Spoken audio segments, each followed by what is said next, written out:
Showtime! Welcome to the show. I'm Brent, Holland, and welcome one and all to Night Fright.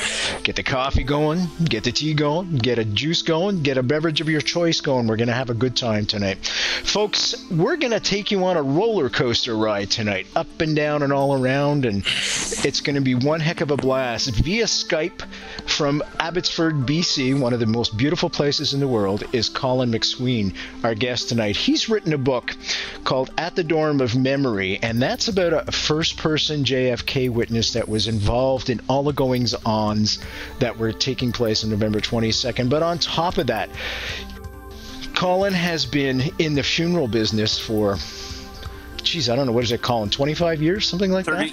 32 years. He's got 32 years. 32 years. We're going to get into some behind-the-scenes stories, folks. It's going to be fantastic. Some creepy stories as well. We're going to be looking at... he was also... part of the British Columbia Coroner's Office, managing homicide scenes and assisting in them, major crime autopsies, right there in British Columbia. He's researched and experimented with firearms alleged to have been involved with the JFK assassination. And as an actor, you remember the show The X-Files was broadcast... I guess back in the 90s or so, folks. It was being shot in BC, and he played Bill Greer, which was JFK's limo driver, during one of the episodes on the assassination. I don't know if you remember, but the cigarette-smoking man was down in the gutter in a storm drain, shooting up at allegedly shooting up at the president. So we're going to get to all that tonight. Strap in and hang on. Here we go.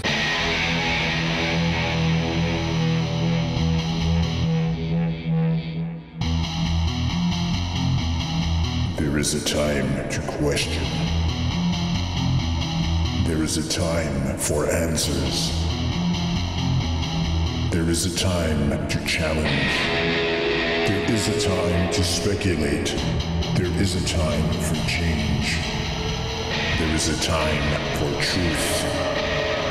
The time is now.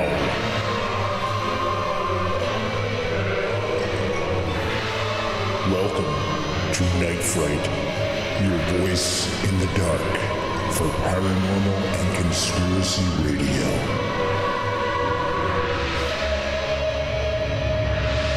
And now your host, Brent Holland.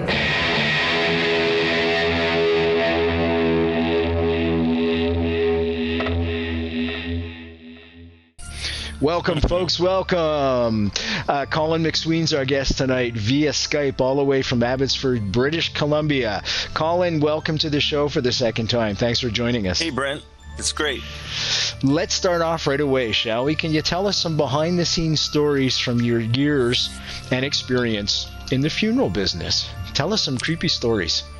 Well, I'll just start by saying that I'm very fortunate. I made some good connections. I've met some nice people that were very wonderful, and they gave me an opportunity to get started in this field, which was something that I never would have picked for myself, but an opportunity opened up, and the people that hired me were wonderful. They were just great, and they were very supportive.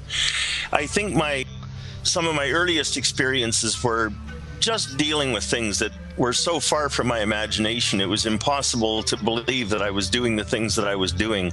I think one of the first frights that I gave anybody was I was living with my mother at the time when I started my apprenticeship, and I remember saying to her, I hope you don't mind, but I'm going to be bringing home my take-home assignments, and I'm going to be using your dining room table. Well, she assumed I meant bodies, and she kind of had a bit of a bird, and no, that's not what I meant. It was the written assignments for my correspondence modules, and so once she understood that, we were pretty good to go. But she found it as interesting as anybody did, I guess. She was quite amazed that this was something that I was wanting to do or was going to give a try. And I just sort of took it a day at a time, and before I knew it, a couple of months had rolled by, and I decided to get fully involved as an apprentice. And the years have just kind of shot by in a big hurry. One of the first experiences I had that I felt was a little bit eerie, and there's a totally perfectly logical explanation, but I was dressing a very large man, and he was on a skinny cart that we'd actually inherited somehow from one of the old hospitals in Vancouver. And in order to keep his arms positioned while he was lying on this table, I had two rubberized head positioning blocks, sort of like large pillows, if you will. And I had these underneath his elbows. Well, one of them was just barely on the edge of the table, and I guess the block was slowly sliding, which I couldn't hear and I didn't see because I had my back to the dear gentleman. And I had his clothing all laid out on the other table, and I had my back to him. And I took a look at the shirt, and I knew from the shirt size that there was no way that this was going to fit him properly. And we don't necessarily always open the seams and things like that on clothing, but in this case I felt it was necessary, but there was no convenient seam to open, so I cut the shirt at the bottom and I pulled on the shirt and split it up to the collar.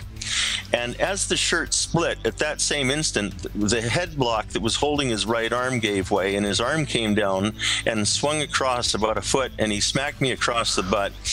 And I just about put a new skylight in the room. I just about took off like a Saturn V rocket. I was totally speechless. And again, there's a perfectly logical explanation for it, but the timing could not have been better or worse, depending on how you want to look at it. As far as encounters with anything supernatural, I'm not given to believe in those things, but I don't discount them. I do believe in the spirit world, and I do have a philosophy about life, and I am a Christian. I do attend church and so on, but I try and keep everything in perspective. And I think everybody in let's call it the death care or the final care industry or profession, we all find different ways of dealing with our stress, and some do it by alcohol or other means of relief. For me, I find comedy, which has always been a natural part of my character, has provided to be a tremendous tool that way. But one of the experiences that I had happened not really early in my experience. It actually happened fairly late. This would be about 9 years ago, and I was working in a mortuary that is no longer in existence, but it was in East Vancouver, and I was alone one Sunday, and it was a nice day that was clear out and seemed to be fairly warm and sunny, and I was working in the front office, and I thought I could hear someone whispering. And I thought, well, that's not unusual because there's other staff members that sometimes stop by. They want to pick something up, or they're using the computer or whatever. But I thought I'd better just see who it is because, you know, hey, I felt like sitting and having a chat. I'm a bit of a social butterfly. So I got up and I walked to the door, and I looked from the door in this room where I was through the foyer toward the entrance into the chapel. And there was what appeared to me to be a little girl, and I'm going to say that she was somewhere between 7 and 10 years of age, perhaps. She was wearing a light misty green dress, and I don't know fabrics that well, but it looked like sort of a crinoline kind of a thing where the dress was kind of splayed out like a party dress. She had bob socks on and looked like patent leather shoes of some kind. And she sort of glanced at me and smiled and appeared to giggle. And I thought, well, somebody's got their little girl with them. They must be on their way to a party. So I start walking in that direction, and as I get to where she was, she had trotted off and gone into the chapel and then turned left and disappeared from my sight. So I got to the chapel entrance, and I could hear her sort of chirping and singing to herself and counting. And so I walked to the aisle, and I looked up the aisle, and up at the head of the aisle, in the location where we might normally place a casket or a table or something, here she was on the floor playing jacks. I don't know if people remember jacks, but the rubber ball and the little star. So she was playing jacks. So I walked up towards her, and I got maybe 10 feet away, and she disappeared, just vanished. Aha. And I've never seen her since. I didn't go out of my way to try and connect, like in that classic movie that Christopher Reeve did, you know, with Jane Seymour, where he kills himself trying to reconnect with her. But I did watch every once in a while if I was there on weekends, which I was the weekend guy for about 5 years. I would listen and watch just in case there was a recurrence of this. Now, I don't know who it was. And I couldn't tell you from what era she was. Her hair was done similar to what you would expect to see. Who was the child star in the 1930s? Shirley Temple. Shirley Temple. She's sort of done up the way you'd expect to see Shirley Temple. So whether that is indicative that this girl maybe had died in the 1930s or in the 1940s, I don't know. All I know is that building had been there since about World War I. So it could be anybody. And I wouldn't have even known where to start. Although I had access to all their records, I wouldn't have known where to start looking up information. So, and there was nothing on computer. Of course. Was it always a funeral home? You know, that's something I'm not absolutely certain of. I think at one time it may have been a private residence, and then it got converted into that. But I really don't know the history of the building, and the people that I worked for hadn't owned it from its inception. The people that I worked for, their grandparents had acquired it from somebody else. So I really never found that out. I mean, there might be somebody out there that could tell me more about it. My other encounter with the supernatural happened outside a funeral service, but I was on my way to work, and it was on a weekend, and I was staying at my mother's place, and I left her apartment and got in my car, and I turned into the first street beside her building, and it was the street that I used to deliver newspapers on back in the 60s. And as I drove up the road, I saw a sign for a yard sale, and I thought, well, you know, I'm 45 minutes early, and it only takes 12 minutes to get to work from here. So I pulled over on the side of the road, and as I did, this elderly lady came out to the curb, almost like she was expecting me, and I could tell from where I was that her hair was kind of standing on end. And I got out of the car, and I said, is everything all right? And she said, who are you? And I told her my name, didn't mean anything to her. She says, are you connected to this house? And I looked up at it, and I said, well, yeah. I said, I used to play here a lot. I knew the kids that lived here. I said, their dad worked for the city, and I told them a bit of information. Well, to cut to the chase, they were, and as far as I know, may still be having a recurring visitation from a girl that died there in the 1960s. Wow. And now, I believe that there's benevolent spirits. Yes. There are also malevolent spirits, or what we might call mimics. And I could go into more detail on that, and I'm not sure if you want to spend any more time on that. Yeah, absolutely. Okay, all I know is that I had gone to school with the siblings of this person. I remember when she took sick. I remember that they used to keep her on the sofa in the front room. Their mother did up the sofa like a bed, and that's where she was kept and looked after and nursed. I'm not going to go into details because these people are out there, and if they're watching or listening, I don't want them to think I'm betraying any confidences, but it was a disease that if it had happened 20 years later, there was every reason to expect a recovery, but in the 60s, it was a death knell, you know? And I've gone back about 3 times to talk to these people, and each time it's been getting a little bit more intense. There's a lady that lives there. She's in her 60s. There's a daughter in her 30s, and the daughter has, I think it's 2 children, and one of the children plays with this little apparition. They actually play together. And she said, can you describe what the girl looked like? I described her perfectly. She said, well, where was she in the house? I said, she was on a sofa. Well, where was the sofa? And without going into the house, standing at the curb about 60 feet from the house, I told her, pointed at the windows and told her exactly where everything was located. Well, the more we talked, the more harried it got. And I asked her, I said, I know a really good fellow that was one of my pastors out in the Fraser Valley that now lives about 3 blocks from you. And I said, if you'd like, I can contact him and give him your name and number, or I can give you his name and number. And if you feel you'd like somebody to talk to, he might be able to help you.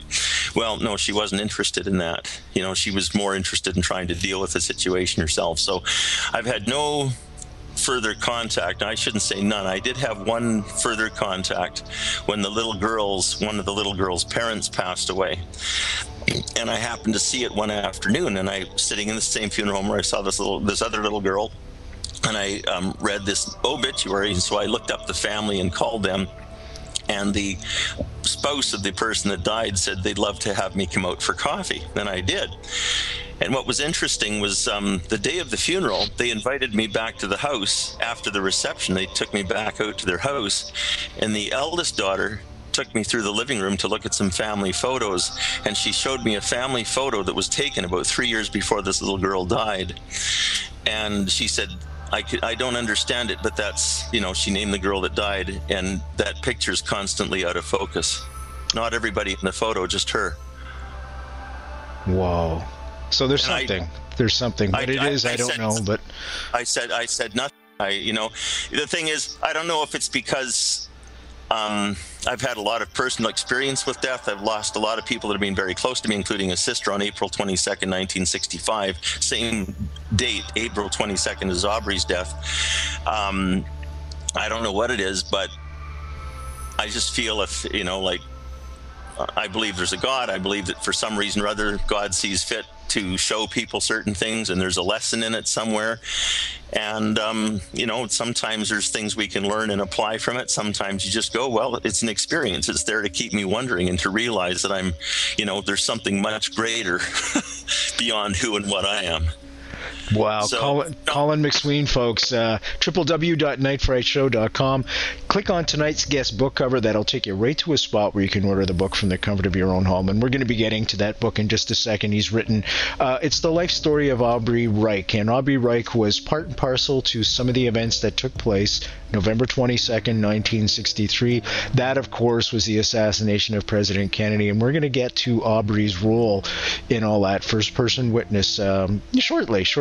Right now, we're recounting some of the tales, if you will, of Colin's experiences as a funeral director, and pretty unnerving stuff. Colin, like you, I've had to deal with death from an early age. People all around me dying, and if there's anything I hate is the smell of flowers. It always reminds me of death. Where does that tradition come from? Is that because of the old days before embalming? It was to mask the scent of the body decaying?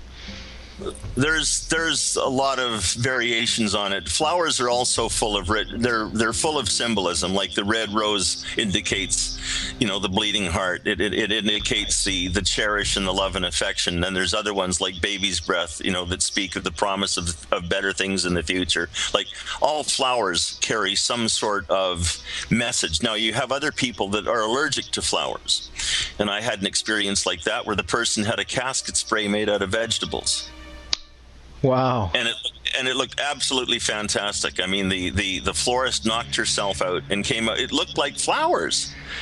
And it was all peppers and radishes and, I mean, you name it, right? She made the radishes look like roses. The peppers looked like snapdragons, which reminds me, snapdragon, you know what that speaks of? It speaks of old age. The old age person that says, I'm in the snapdragon part of my life. Whatever hasn't snapped is dragon. So... It's like the guy that says, when I was a kid, it was my cereal that went snap, crackle, pop. Now at my age, it's my body every time I move. So, but there's a lot of symbolism. The idea of to help mask odors, that's a very strong, pardon the pun, distinct possibility. I really don't know. I hadn't given that any thought. I do know that my grandmother, McSween, my dad's mother, when she died in August 64, that was one thing that really nauseated me, like yourself, the smell of flowers. It wasn't the first funeral I'd been at, but it was the first time where I had noticed it. And there are some flowers that are far more aromatic and than others. And so it may have just been the combination. It seems to me that we had a lot of hydrangeas, and hydrangeas, when they're in full bloom, can have quite a powerful fragrance, especially when they're indoors. It also depends on the quality of ventilation. And I know that the building where my grandmother's visitation was held was an older building. In fact, it's been gone now already about 33 years. But there's many things behind flowers, but you don't have to have flowers. There's other things that speak richer tokens about a person's life necessarily than flowers. But I will say this, that some people say no flowers, but it's amazing how many times I have walked people at a visitation to let's call it a slumber room to see the departed or whatever. And as they approach the room, there's a small arrangement of flowers that somebody has sent, even though they didn't want flowers. And it's amazing how many of them go, oh, how nice. And they really mean it, because like suddenly they sense the intangible value. Flowers somehow seem to speak a token of respect that words simply fail us. You know what I'm saying? And it's not like, some people say, spend money on me while I'm alive. Don't be spending it on me after I'm gone. Well, that's nice too. But all of these things are done for the benefit of the living. We send it to people to indicate our respect. And, we grab a card and maybe it's a blank card and it almost stays that way other than our signature, because we really don't know what to say to people when that happens. I mean, we can say, I'm sorry for your loss, or, but what else can you say? May it ease the comfort to know that others are aware and we care, right? I suspect, it's something that we're all going to have to face one day. Not for a long time, God forbid. Well, we hope. Yeah. What is the most disturbing aspect? I'm trying to put myself in your shoes, and would seem to me you had mentioned kids before. Yeah. I would think the death of a child. That's difficult. I think it depends on, again, your philosophy of life and things like that. But even if you have a very strong philosophy of life, as I do, still, when you see people that die, that you look at them and you think this person realistically could have had 50, 60, 70, 80 years. That's kind of disturbing, and especially when they've died at the hands of someone else or because of somebody else's incompetence or stupidity. And I'm not going to cite incidences or names or dates or locations, but I think the cases of victims of abuse of their various kinds, not just physical, but other types of abuse, has disturbed me greatly. I know when I was apprenticing and the company I was working for happened to be sharing space with the Vancouver Coroner's Office, which is how I got into that aspect of work. We handled a couple of Clifford Olson's victims.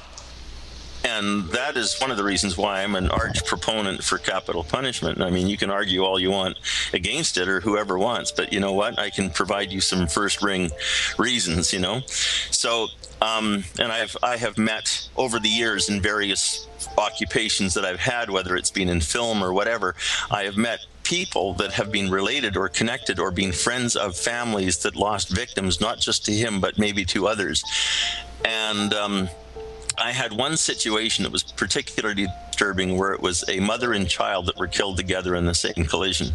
And the child had actually been just a couple months short of birth. And that was very hard for me. And I was called by this mortuary. I do a lot of private contractual, what we call trade services. I'm an embalmer. I do a lot of restorative art. And that's one of my specializations. And so I get called in to handle a lot of cases that the average mortuary would rather not take care of. They want to bring a specialist in to do that work for them. And so that's more the kind of thing that I've been doing, especially for about the past 12 years.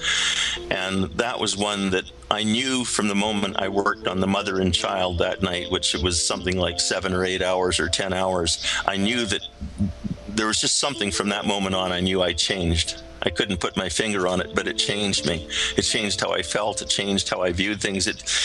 I think it put a higher price on the value of life. How do you display a person that is pregnant that has died with the baby inside? Do you remove the baby and display them together somehow, or how does that work?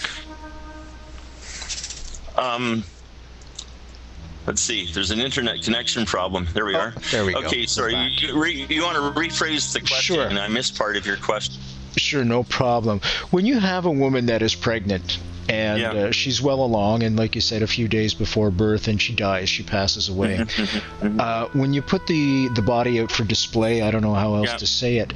Yeah. Do you remove the child, or do you keep the child inside the body, or? No, we don't get involved in that at all. If the person has died a non-clinical death, they've been killed in an accident or something where it's not been a clinically monitored situation in a hospital, 99 times out of 100 they're going to do an autopsy. And in most instances, an autopsy does involve evisceration to some extent. And evisceration would normally involve the removal of the child. Now, in some instances, it may be that the child is still alive, although the mother has died. And so if the paramedics are there quick enough and the child is alive, they can deliver the child by C-section and keep the child alive on life support, depending on its survivability outside of the uterus. So sometimes you get cases where the mother has died and the child has lived. But you get others where, because of the amount of damage to the mother and the trauma to the baby succumbs.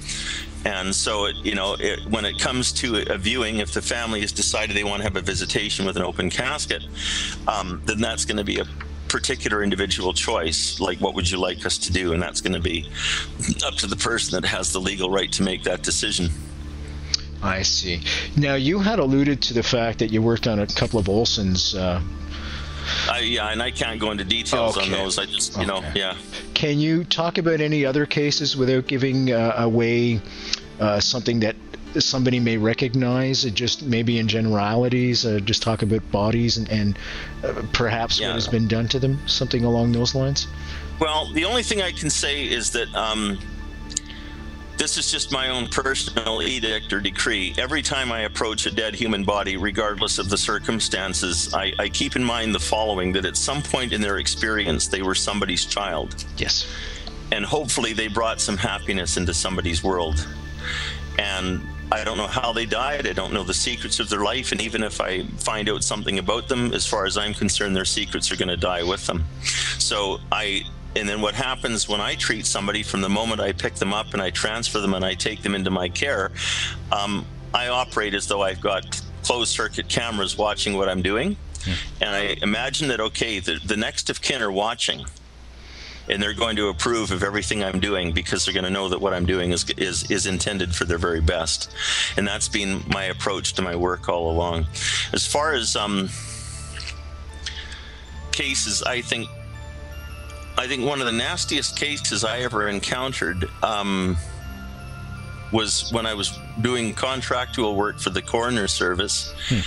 And we had a fellow that had been obviously hiking, and it was on one of the coast Gulf Islands or somewhere, and it was years ago, and he had fallen off a cliff. This is the best they could ascertain. And as he fell, a tree limb hit him in the shoulder, in the hollow of the shoulder, between the clavicle and the scapula, and he was falling with such force that the tree branch traversed his torso and came out his left thigh, and then the weight took the tree branch off, and he was impaled. I've read of similar situations where people have been going at high speed, and there's an iron gate with a tubular piece of steel, and they don't see it, and they hit that, and the tubular steel comes through and impales them. I've read of situations, there was a police officer had something similar, where a guardrail came through the front fender of his police car and went through his left side. Some of these people miraculously survive. I mean, how they survive, I mean, it's, you know, the luck, right? The draw, right? I mean, it's amazing. And then you get others that, you know, depending on what the instrument of death happens to hit, you know. I don't recall any of the other details on that particular case, but that's one that has stayed with me for a long time. I'm sure will till the time I'm no longer on this earth, and after that I might think about it from time to time. And I don't mean to laugh, because it has a funny effect on a person. You don't laugh, haha, isn't that funny? But it's almost kind of, I guess it's a relief valve for me. It shows you that it still affects me a little bit. You know, I work with a lot of people in this field. I taught the BC school for 13 years. I don't believe any funeral director that says, oh, I don't let it bother me. Nonsense. Everything in your life, everything that happens to you affects you. Completely. You know, oh yeah. Oh yeah. Folks, our guest tonight, Colin McSween, we're just talking about some of the cases he's worked on in the funeral business, as well as contractor for the coroner's office in BC, British Columbia. He's written a great book, which we're going to get to in just a few seconds here, called At the Door of Memory. It's the true story of a fellow by the name of Aubrey Ryke. Aubrey Ryke was right there in the midst of all the goings on, November 22nd, 1963. That's the assassination of President Kennedy. We're going to talk about that in just a few seconds, and Aubrey's role and how the book came about. I want to talk a little bit now, if you don't mind, the X-Files and your acting career. We're going to change the subject, yeah. Rick, because that's a heavy subject, man. I don't know how you deal with it, you know, especially when it comes to the kids. And I'll give you a good example, Colin. There's a display that's going on around North America. I saw it in Montreal, called The Bodies, where they've taken real human bodies. Yeah, they do plastination. That's right. Yeah, it disturbed the hell out of me. I couldn't sleep for 3 or 4 nights. Because for me, these were no longer... I guess I'm an empath to a certain degree. I saw them as real human beings, even though... They are, yeah. Even though I know the spirit has gone on, if you wish, and you know, I went to see it with my honey. It didn't bother her at all, because this is her philosophy that no, these are just empty shells, and I knew that too on a intellectual level. But I couldn't just get over the fact. But those human shells housed the soul for years, you know. And people say that, families say that to me as a funeral. Well, it's just a husk. Well, you know, the ones that come in to see the husk, it's amazing how much. All of a sudden, this husk has great value to them. You know, I think that's a way of people have. It's a sort of a coping mechanism. They say, well, it's just a husk. It helps them sort of dismiss the temporal. Sorry, I cut in on you there. No, that you're very right. You're very right, and that's helped me out too. So obviously, part of your great character is being able to give condolences and help people get through such a horrible time. It's one of the, we celebrate when a person comes into the world, and of course we don't when the person leaves it, even though we all believe to a certain extent that they're going on to something much better. And it's hard to get through those moments. It is absolutely probably the worst period of a person's life, even more so than their own death, I suspect. Yeah, it's the finality of it, I suspect, is the problem. I mean, they're gone. That's it. Okay, something happier. Let's talk about your acting career. The X-Files, yeah. If that's happier. Yeah. How did that come about? Well, I was contacted back in 90 or 91 by a Broadway production company that were actually performing in Vancouver at the Queen Elizabeth Theatre. And I was living in Vernon at the time and managing a couple of funeral homes. And they were looking for some technical advice on trying to do something with cosmetics for stage. And they had contacted various people. They got put onto the BC Funeral Association. The Funeral Association said, well, the best person we have in BC you can talk to would be Colin McSween. So they came up to Vernon and spent a couple days shadowing me, and I sat down and talked to them at some length about cosmetics and different things they could try. And that was the first time I did any consulting. That was for stage. And I had done a little bit of personal theater stuff back in my high school and my elementary school days. And then about 2 years later, what's now Global Television did a 30th anniversary news special on the Kennedy assassination, and I was their featured guest for about a 7-minute primetime news spot at 6 p.m. and again at 11 p.m. And the fellow that did the audio work on that, 3 years later, 3 years later, was doing the audio work for a Hallmark Hall of Fame movie called Ellen Foster, which featured Jenna Malone, who some of you might be familiar with. Jenna Malone, she's now about 27. She's quite a bright young lady.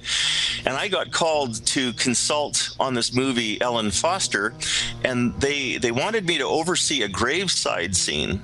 And they'd set up a fake cemetery in a park in Tsawwassen. So here I got hired for this spot. I worked with Julie Harris and Ted Levine and a whole bunch of big names. Had a wonderful time. I got to help direct Julie Harris in a deathbed scene where she dies in about a week later in a different scene. And then I supervised the removal scene. So it's been kind of neat. The first day I was with them, we were doing the cemetery scene. We got rained out for about an hour.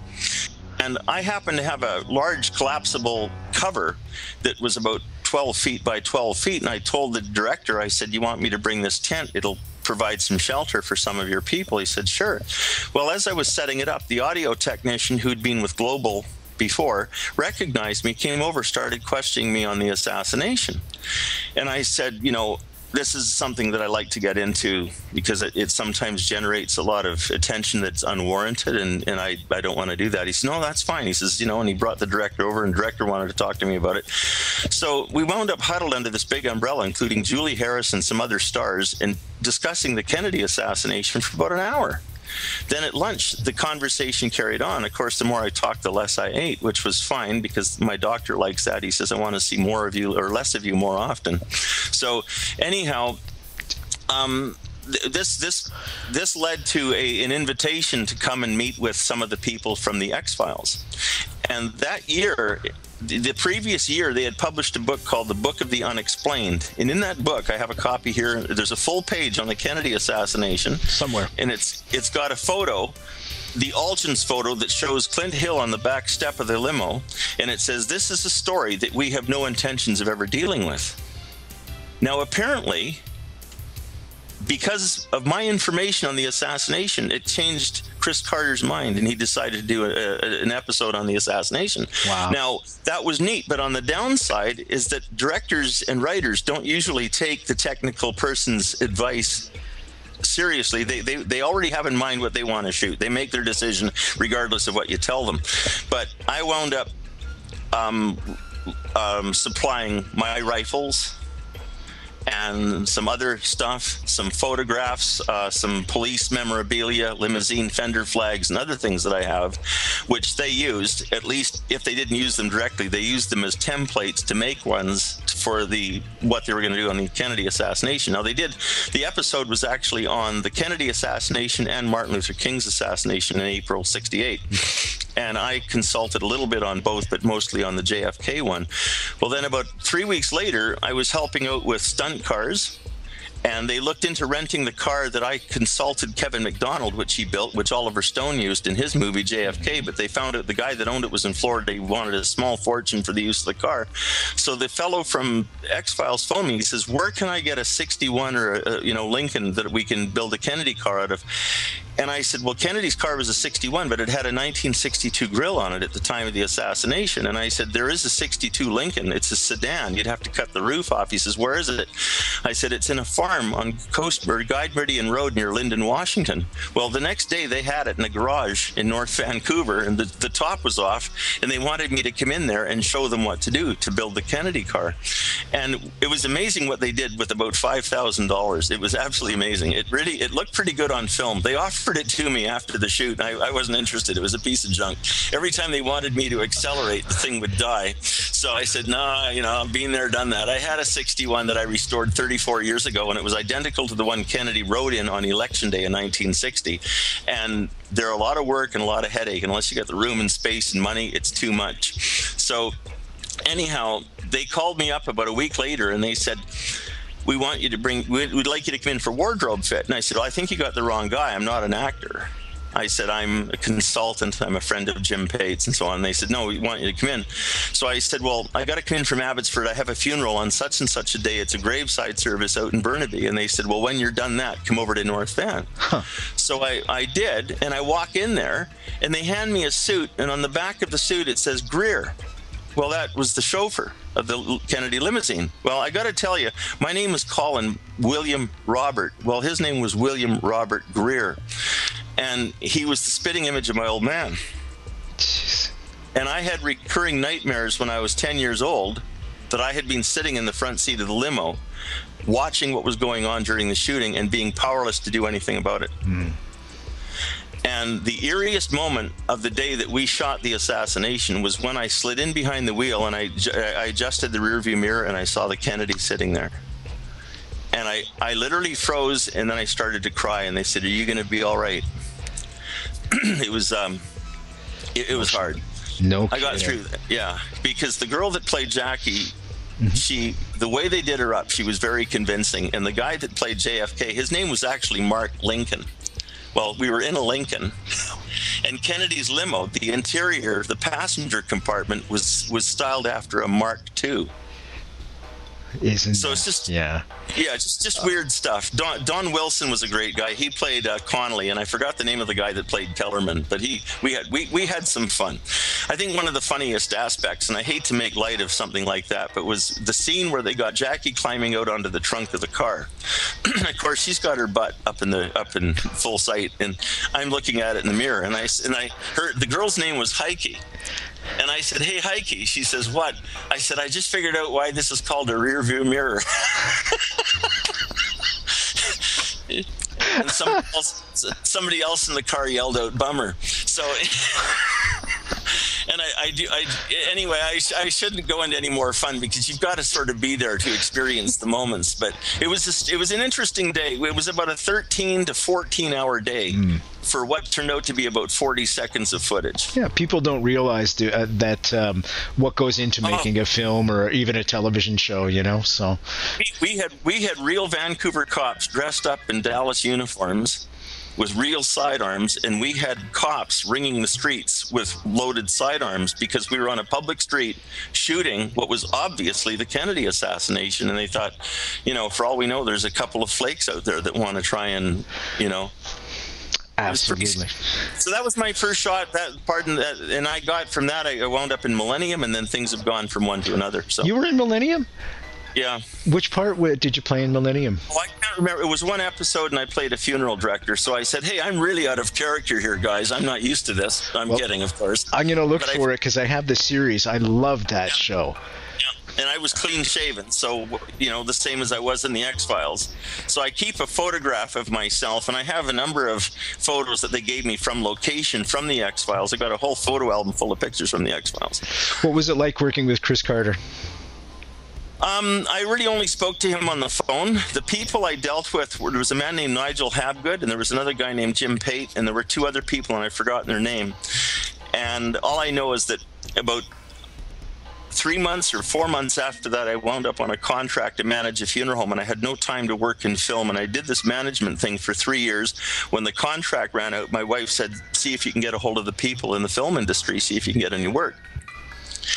By that point, the X-Files had already moved down to California. So my wife didn't want to move. But then I wound up contacting the fellow that had played Kennedy, and he put me onto some people, and one thing led to another. And so these days, for about the past 9 years or so, I've been with Boss Management Talent, and I've worked with a lot of big names. It's been an amazing experience. I mean, one of the bigger names, I guess, is John Voight. So I've worked with him. I've worked with Martin Sheen. In fact, Martin Sheen and I had quite a visit on the set of one movie we were working on together, and we talked about Kennedy. Tell us about that. Well, he played Kennedy. That's right. In the Red Kennedy miniseries that came out on the 20th anniversary in 1983. He also played Bobby Kennedy. Yes, he did. Yeah. Yes, he did. Yeah. And I also told him that I had built I built a death bust, full-size, life-size death bust of JFK as he looked at the autopsy for the movie The Commission, which Martin Sheen is in. And it's a Mark Sobel film that's being produced in Hollywood. Guess who's writing the music for that? Who? You are? Yeah. Wow. Awesome. There you go. There you go. Small world, isn't it? Yeah, it is. Yeah. So no, then I mean, I won't go any further because it's name dropping and it doesn't really change who I am, and it doesn't really take us anywhere. But I thought Martin Sheen, that was interesting. I'm a big fan of his. I've admired his work for years, from the time I saw him play Private Slovak. That was a sad movie. Yeah, it sure was. What were his opinions on the well, I guess I can already know, but folks, I'm just going to ask Colin what his opinions were about the assassination. He did the voiceover for Oliver Stone. Oh, Oliver Stone. Oh, yeah. I mean, we really didn't get a lot of time to talk. It was just basically, more or less, chatting. That's really interesting. And what did you think of this? We didn't really sit down and have lunch or anything. Mind you, a cousin of Jackie Kennedy's, that's a dear friend of mine that lives in BC, has had lunch with Martin Sheen, and he has no idea who this girl is. And she just kind of picks his brain, and then anytime she hears if she's talking to him, she'll call me and share some of it, because I usually get out with her about once a year for lunch.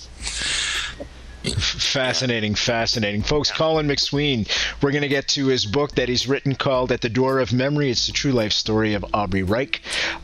Easy way to get the book, www.nightfrightshow.com. Just click on tonight's guest book cover. That'll take you right to a spot where you can order the book from the comfort of your own home. Okay, Colin, let's go. Aubrey Ryke. There's a sweetheart of a guy that's just passed away.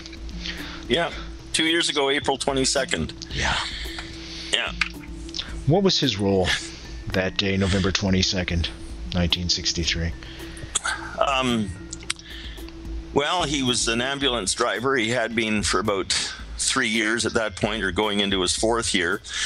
And he'd been working for Vernon O'Neill, and Vernon O'Neill had an establishment called O'Neill Funeral Home, or it was O'Neill Incorporated, but he ran a funeral home and an ambulance service. And at that time, he had two 1962 Ford Galaxy station wagons, which were done up as ambulances, and one was 606 and one was 605. 605 would wind up carrying Lee Harvey Oswald to the hospital on the Sunday after he was shot. 606 was the car that Aubrey was assigned to, and they used to do 24-hour shifts. So Aubrey's job on the 22nd of November started at about, I think it was just after 7 or towards 8, but he was there early, and the shift started at 8 o'clock. And he and his partner, Dennis McGuire, who Aubrey nicknamed Peanuts, they worked very well together as a team, and they would make sure the car was ready for the day, and they'd go across the street to the Waffle House and get something to eat, and oftentimes wind up having to take it with them. And November 22nd, Aubrey had noted that the street seemed to be a bit difficult to get around on. And his partner said, well, the president's in town today. And he said, what president? Because there'd been a lot of VIPs and dignitaries in town all the previous week, including Richard Nixon and a number of other people. So Peanut said, well, President Kennedy. And not that Aubrey is not interested in things political. He was more inclined to be more of a Republican in his politics, but he really liked John F. Kennedy, really loved him and loved watching him on TV and listening to him speak. And so that particular morning, he thought, well, gee, if we get a chance to see the president, that would be all right. You know, that would really be a bonus. So it was a quiet day in terms of ambulance duties. I think they had like 2 calls, and one was on what appeared to be a homeless man downtown. And he was reluctant to accept any help, and he thought, well, we're not going to force the man to accept help if he doesn't want it. So they let that one go. Then they got an ambulance call on a heart attack patient, and they took the heart attack patient to Baylor Hospital. And when they cleared from Baylor, it was 5 minutes past 12 noon, and the president had arrived at about 11:38. And his motorcade was already in process. It had been running about 15 minutes. And when they got back in the ambulance and cleared, the dispatcher put them on standby, and they turned the police radio up to see what was going on with the motorcade. And based on the motorcade's location at 12:05, which was the Continental Overpass at Lomo Alto on Lemon, Aubrey said, we're not going to get back to the funeral home in time to get close enough to see the president there. So he said, we'll find another intersection. So he went across town to Pearl Street, went northwest on Pearl, and came out to the intersection of Cedar Springs and Harwood, and he parked behind the crowd, and he gets out of the ambulance, the 2 of them, and they climbed up on the roof of the ambulance. And just as they got on the roof, Kennedy's car was rounding the corner in front of them about 20 to 25 feet away. And their action of getting up onto the car and being higher than the audience caught the president's attention, and he actually turned slightly in his seat and waved right at them. And there's a film that most people are unaware of. It's on YouTube, and it's called Dave Powers Film. Mm-hmm. And okay, that film's about 22 seconds long. It's filmed from the Secret Service car. The film runs up right behind the president's limousine, right behind Kennedy. Yeah.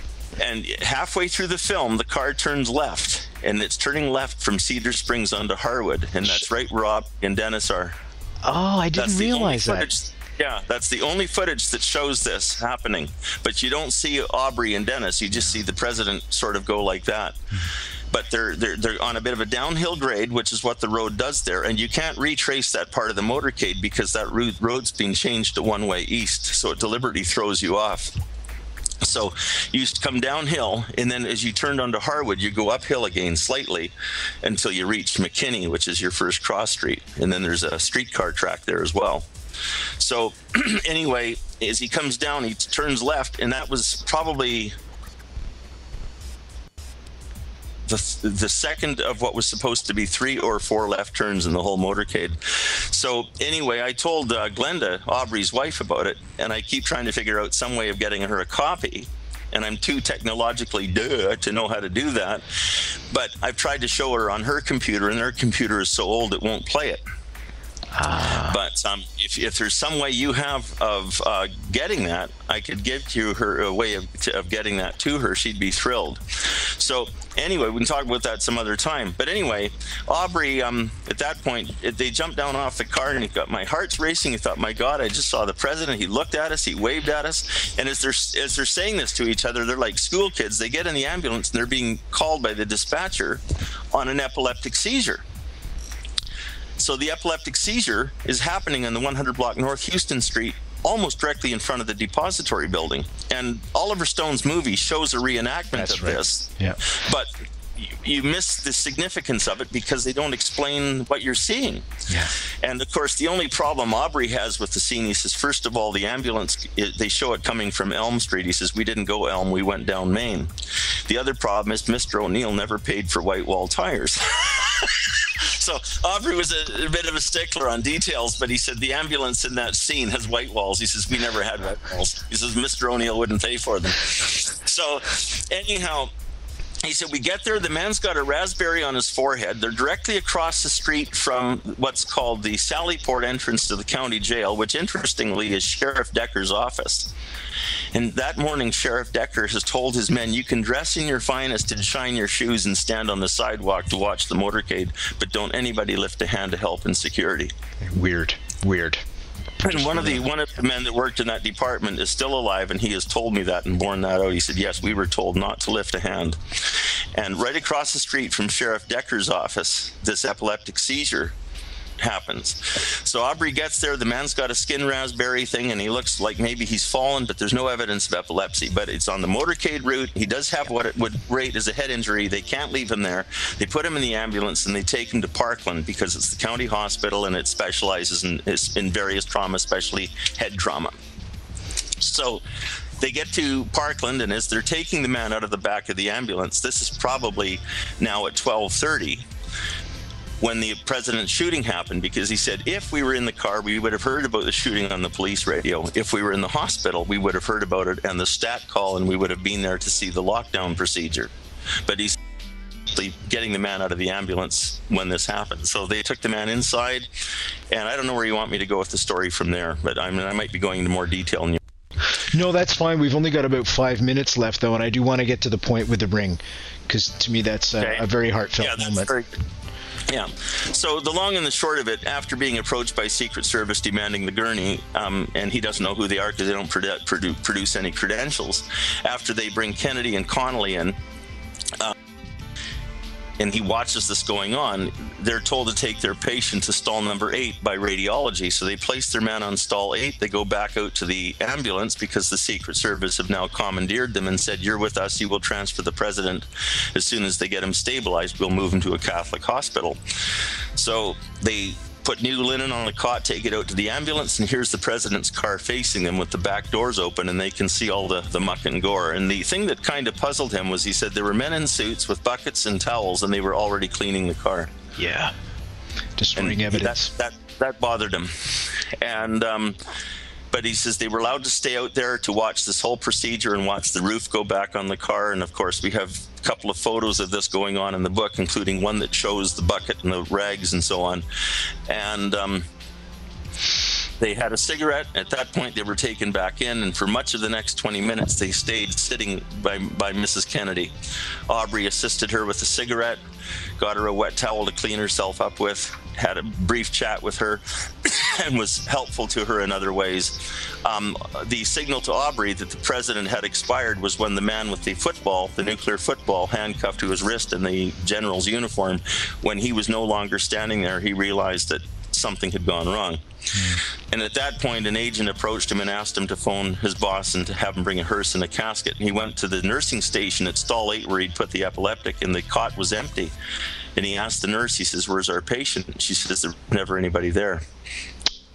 So the man vanished. There was no record of admission.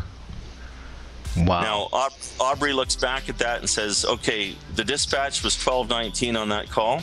We arrived at the location at 12:20 or 12:21. Kennedy was due in DEALEY PLAZA at 12:20. He was 10 minutes late. Yep.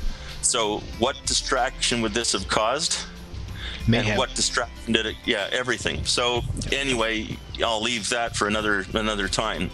But like the point you mentioned, one of the really significant things that happened was Aubrey and his partner were asked to go into trauma room 1, sanitize the body, get it wrapped and ready for transfer. When the casket arrived with the hearse, he was notified that Mr. O'Neill was at the ambulance dock. He went out, he and Mr. O'Neill brought the casket, and we have a photo of that happening in the book as well. They bring the casket to trauma 1, they go to position the body, and as they go to lift him up to put him in the casket, Aubrey happened to put his hand underneath the back of the head, and he felt where the back of the head had been blasted outward. And he could feel what was left of the brain moving on the sheet that was wrapped around the head. And if that's an entry hole, 8 or 9 millimeters or whatever size, you'd never feel that.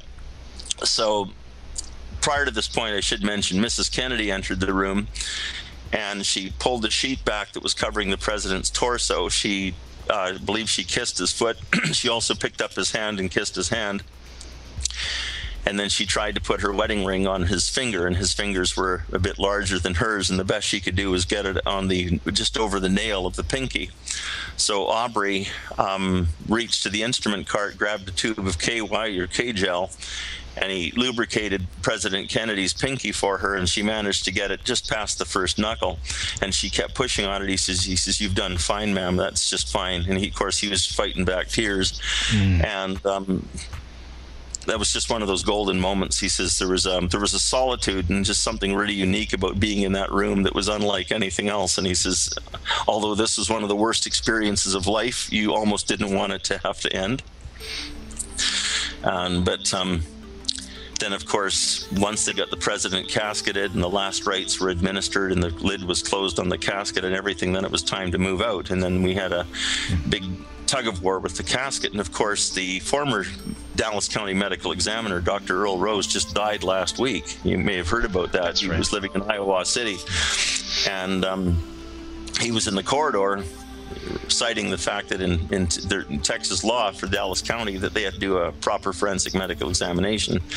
And one of the Secret Service agents, according to Dr. McClelland, Dr. McClelland told me, one of the agents, who was about 6'4", picked Dr. Rose up by the armpits, much like you'd pick up a grandfather clock, and carried him back about 10 feet and put him to one side, and he put his finger in his face and just went like this.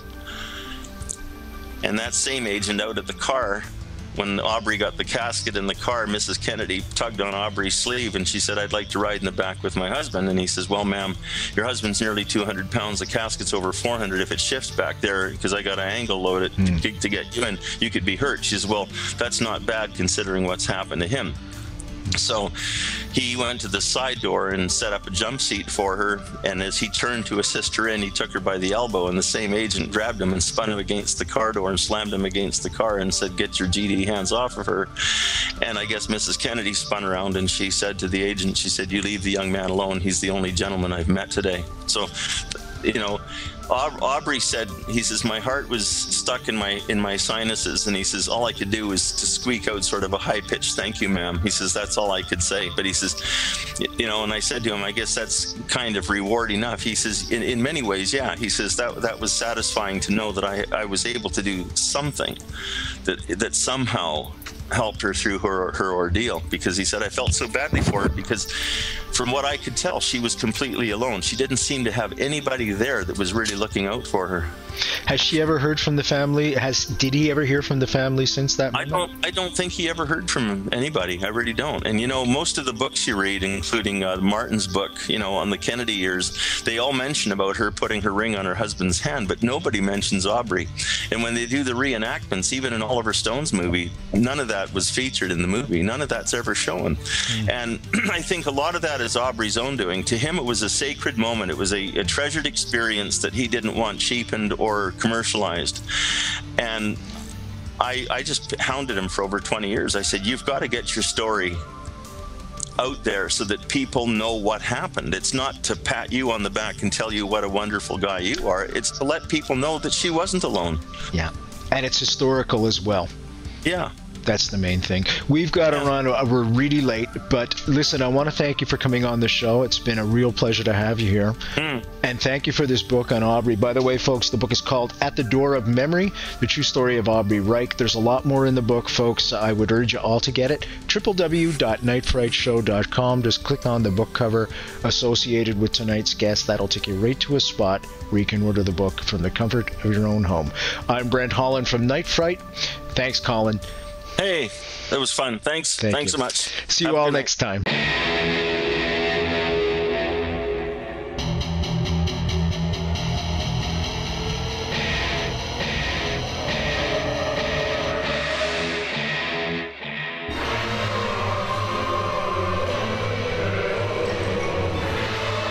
You're listening to Night Fright and your host, Brent Holland. The time is now. Your voice in the dark for paranormal and conspiracy radio.